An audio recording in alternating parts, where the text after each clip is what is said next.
Hi everyone, welcome back to my channel. ಇವತ್ತು ಕೊಟ್ಟೆ ಇಡ್ಲಿಯನ್ನು ಮಾಡೋದು ಹೇಗೆ ಅಂತ ತೋರಿಸ್ಕೊಡ್ತೀನಿ. ಒಂದು ಬ್ರೇಕ್ಫಾಸ್ಟ್ ರೆಸಿಪಿ ಅಂತಲೇ ಹೇಳ್ಬೋದು. ಇದನ್ನು ಹಲಸಿನ ಹಣ್ಣಿನ ಎಲೆಯಿಂದ ಮಾಡುವಂಥ ಕೊಟ್ಟೆಯಲ್ಲಿ ಇಡ್ಲಿ ಬ್ಯಾಟರ್ನ ಹಾಕಿಬಿಟ್ಟು ಸ್ಟೀಮ್ ಮಾಡುವಂಥದ್ದು. ಇದನ್ನು ಮಾಡೋದು ಹೇಗೆ ಅಂತ ತೋರಿಸ್ಕೊಡ್ತೀನಿ. ನಾನಿಲ್ಲಿ ಮೊದಲಿಗೆ 1 ಲೋಟ ಆಗುವಷ್ಟು ಉದ್ದಿನ ಬೇಳೆಯನ್ನು ಹಾಕಿಟ್ಕೊಂಡಿದ್ದೀನಿ. ಇದನ್ನು ಚೆನ್ನಾಗಿ ವಾಶ್ ಮಾಡಿಬಿಟ್ಟು ಇದನ್ನು 4 ಅವರ್ಸು ನೆನೆಯೋದಕ್ಕೆ ಇಡ್ತಾಯಿದ್ದೀನಿ. 3 to 4 ಅವರ್ಸಲ್ಲಿ ಚೆನ್ನಾಗಿ ನೆಂದಿರುತ್ತೆ. ಇಲ್ಲಿ ನೋಡ್ಬೋದು, ಇಲ್ಲಿ ಒಂದು 4 ಗಂಟೆಗಳ ಕಾಲ ಆಗಿದೆ. ಇದನ್ನು ಒಂದ್ಸಲ ಚೆನ್ನಾಗಿ ವಾಶ್ ಮಾಡಿ ಬಂದಿದ್ದೀನಿ. ವಾಶ್ ಮಾಡಿಕೊಂಡು ಬಂದಂತಹ ಉದ್ದಿನ ಬೇಳೆಯನ್ನು ನಾನು ಮಿಕ್ಸಿ ಜಾರಿಗೆ ಹಾಕ್ಕೊಳ್ತಾ ಇದ್ದೇನೆ. ಹಾಗೆ ಸ್ವಲ್ಪ ನೀರನ್ನು ಹಾಕಿಬಿಟ್ಟು ನಾನು ಇದನ್ನು ನುಣ್ಣಗೆ ರುಬ್ಕೊಂಡು ಬರ್ತಾಯಿದ್ದೀನಿ.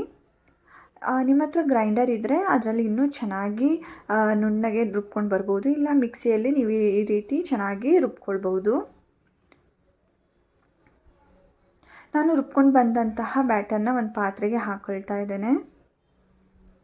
ಇದನ್ನು ನಾನು ಒಂದು 10 ನಿಮಿಷ ಇದನ್ನು ಹೀಗೆ ಇಡ್ತಾ ಇದ್ದೀನಿ. ಹಾಗೆ ಅಲ್ಲಿ ತನಕ ಏನು ಜಾಕ್ ಫ್ರೂಟ್ ಲೀವ್ಸ್ದ ಕೊಟ್ಟೆ ಇದೆ ಅದನ್ನೆಲ್ಲ ಒಂದು ಸಲ ವಾಶ್ ಮಾಡ್ಕೊಳ್ತಾ ಇದ್ದೇನೆ. ಹಾಗೆ ಇದನ್ನು ಮಾರ್ನಿಂಗ್ ಸಹ ಒಂದು ಸಲ ವಾಶ್ ಮಾಡ್ಕೊಳ್ತೀನಿ. ಇವಾಗ ನೈಟಿಗೆ ಒಂದು ಸಲ ವಾಶ್ ಮಾಡಿ ಇಟ್ಬಿಡ್ತೇನೆ.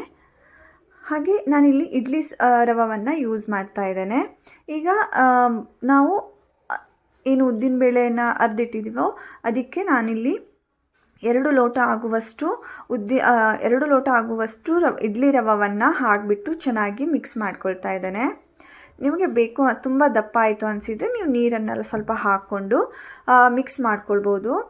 ಇಲ್ಲಿ ತುಂಬ ದಪ್ಪ ಆಗಿದೆ ಮತ್ತು ರವೆ ಉಬ್ಕೊಳ್ಳುತ್ತೆ, ಆವಾಗ ನೀರು ಸ್ವಲ್ಪ ಬೇಕಾಗುತ್ತೆ. ಅದರಿಂದ ನಾನು ಇದನ್ನು ಸ್ವಲ್ಪ ನೀರನ್ನು ಹಾಕಿಬಿಟ್ಟು ಈ ರೀತಿ ಕನ್ಸಿಸ್ಟೆನ್ಸಿ ಆಗೋ ತನಕ ಸ್ವಲ್ಪ ನೀರನ್ನು ಹಾಕಿಬಿಟ್ಟು ಚೆನ್ನಾಗಿ ಮಿಕ್ಸ್ ಮಾಡಿ ಇದನ್ನು ಓವರ್ ನೈಟ್ ಇದನ್ನು ಹೀಗೆ ಬಿಡ್ತಾ ಇದ್ದೇನೆ. ನೀವು ಇದನ್ನು ಉಪ್ಪೆಲ್ಲ ಹಾಕೋದಕ್ಕೆ ಹೋಗಬೇಡಿ. ಇದು ಮಾರ್ನಿಂಗ್ ನಾವು ಉಪ್ಪನ್ನು ಹಾಕ್ಕೊಂಡ್ರೆ ಆಯಿತು.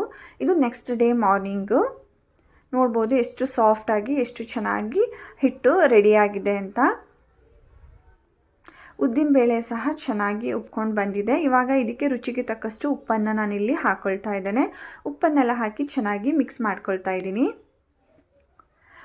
ಇದೆಲ್ಲ ಮಿಕ್ಸ್ ಎಲ್ಲ ಆದಮೇಲೆ ನಾನಿಲ್ಲಿ ಏನು ಹಲಸಿನ ಹಣ್ಣಿನ ಕೊಟ್ಟೆ ಇತ್ತು ಅದನ್ನೆಲ್ಲ ಇನ್ನೊಂದು ಸಲ ಚೆನ್ನಾಗಿ ವಾಶ್ ಮಾಡಿಕೊಂಡು ಬಂದಿದ್ದೇನೆ. ನನ್ನ ಹತ್ರ ಇಲ್ಲಿ 10 ಇಡ್ಲಿ ಕೊಟ್ಟೆಗಳು ಇದೆ. ಇದಕ್ಕೆ ನಾನು 3/4 ಆಗುವಷ್ಟು ಹಿಟ್ಟನ್ನು ಈ ರೀತಿ ಹಾಕ್ಕೊಳ್ಬೇಕು. ಫುಲ್ಲೆಲ್ಲ ಹಾಕೋದಕ್ಕೆ ಹೋಗಬೇಡಿ. ಹಿಟ್ಟು ಬೆಂದ ಮೇಲೆ ಮೇಲ್ಗಡೆ ಬರುತ್ತೆ. ಸೊ ಅದರಿಂದ 3/4 ಹಿಟ್ಟನ್ನು ಹಾಕ್ಕೊಂಡ್ರೆ ಸಾಕಾಗತ್ತೆ. ನೀವು ಇದನ್ನು ಕೈಯಲ್ಲೂ ಸಹ ಹಾಕ್ಬೋದು, ಇಲ್ಲ ಚಿಕ್ಕ ಸೌಟನ್ನು ತೊಗೊಂಡು ಈ ರೀತಿಯನ್ನು ಹಾಕ್ಕೊಳ್ಬಹುದು. ಇಲ್ಲಿ ಎಲ್ಲ ಕೊಟ್ಟೆಗಳು ಇವಾಗ ರೆಡಿಯಾಗಿದೆ. ನಾನು ಏನು ಇಡ್ಲಿ ಪಾತ್ರೆ ಇದೆ ಅದಕ್ಕೆ ನೀರು ಹಾಕಿಬಿಟ್ಟು ಅದನ್ನು ಬಿಸಿ ಮಾಡ್ಕೊಂಡಿದ್ದೀನಿ. ಸ್ವಲ್ಪ ಬೆಚ್ಚಗಾಗಿದೆ ಅಷ್ಟೇ. ಇವಾಗ ನಾನು ಇಡ್ಲಿ ಪಾತ್ರೆಯಲ್ಲಿ ಎಲ್ಲ ಕೊಟ್ಟೆಯನ್ನು ನಾನು ಇದಕ್ಕೆ ಇಡ್ತಾ ಇದ್ದೇನೆ. ಇದನ್ನು ಚೆನ್ನಾಗಿ ಜೋಡಿಸಿ ಇಟ್ಕೊಳ್ಳಿ.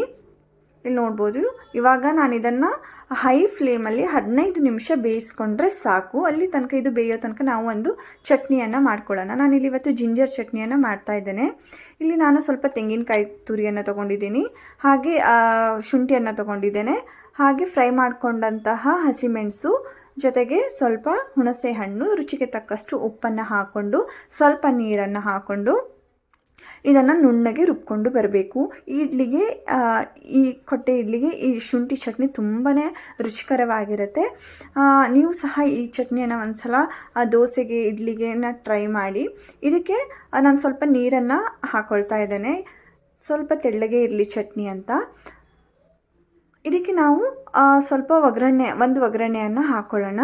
ಒಗ್ಗರಣೆಗೆ ನಾನಿಲ್ಲಿ ಕೊಬ್ಬರಿ ಎಣ್ಣೆ, ಸಾಸಿವೆ, ಜೀರಿಗೆ ಹಾಗೆ ಕರಿಬೇವು ಸೊಪ್ಪನ್ನು ಹಾಕ್ಕೊಂಡಿದ್ದೀನಿ ಅಷ್ಟೇ. ಇದನ್ನೆಲ್ಲ ಚೆನ್ನಾಗಿ ಮಿಕ್ಸ್ ಮಾಡಿಕೊಂಡ್ರೆ ನಮ್ಮ ಶುಂಠಿ ಚಟ್ನಿ ರೆಡಿಯಾಗುತ್ತೆ. ಇಲ್ಲಿ ಕೊಟ್ಟೆ ಸಹ ಚೆನ್ನಾಗಿ ಬೆಂದಿದೆ ನೋಡ್ಕೋಬೋದು. ನಾನಿಲ್ಲಿ ಒಂದು ಸ್ಟಿಕ್ ಹಾಕಿಬಿಟ್ಟು ಅದನ್ನು ಚೆಕ್ ಸಹ ಮಾಡ್ಕೊಳ್ತಾ ಇದ್ದೇನೆ. ಏನು ಇಡ್ಲಿ ಬೆಂದಿದೆಯಾ ಅಂತ ಒಂದು ಸಲ ಚೆಕ್ ಮಾಡ್ಕೊಳ್ತಾ ಇದ್ದೇನೆ. ಇವಾಗ ಕೊಟ್ಟೆ ಇಡ್ಲಿ ರೆಡಿಯಾಗಿದೆ. ನೀವು ಸಹ ಈ ಇಡ್ಲಿಯನ್ನು ಒಂದ್ಸಲ ಟ್ರೈ ಮಾಡಿ, ತುಂಬಾ ರುಚಿಕರವಾಗಿರುತ್ತೆ. ಈ ಹಲಸಿನ ಹಣ್ಣಿನ ಎಲೆಯ ಸ್ಮೆಲ್ ಸಹ ಇಡ್ಲಿಗೆ ಬಂದಿರೋದ್ರಿಂದ ತುಂಬಾ ಟೇಸ್ಟಿ ಸ್ಮೆಲ್ಲಾಗಿ ತುಂಬಾ ಟೇಸ್ಟಿಯಾಗಿರುತ್ತೆ. ನೋಡ್ಬೋದು ಎಷ್ಟು ಚೆನ್ನಾಗಿ ಇಲ್ಲಿ ಈಸಿಯಾಗಿ ಓಪನ್ ಆಗ್ತಿದೆ ಅಂತ. ನೀವಿಲ್ಲಿ ನೋಡ್ಬೋದು ಎಷ್ಟು ಸಾಫ್ಟ್ ಆಗಿದೆ ಅಂತ. ಈ ರೀತಿ ಸಾಫ್ಟ್ ಆದ ಕೊಟ್ಟೆ ಇಡ್ಲಿ ನೀವು ಸಹ ಒಂದ್ಸಲ ಟ್ರೈ ಮಾಡಿ. ಇದನ್ನು ಚಟ್ನಿ ಜೊತೆಗೆ ಸರ್ವ್ ಮಾಡಿ. Thank you for watching. Please subscribe to my channel. Thank you.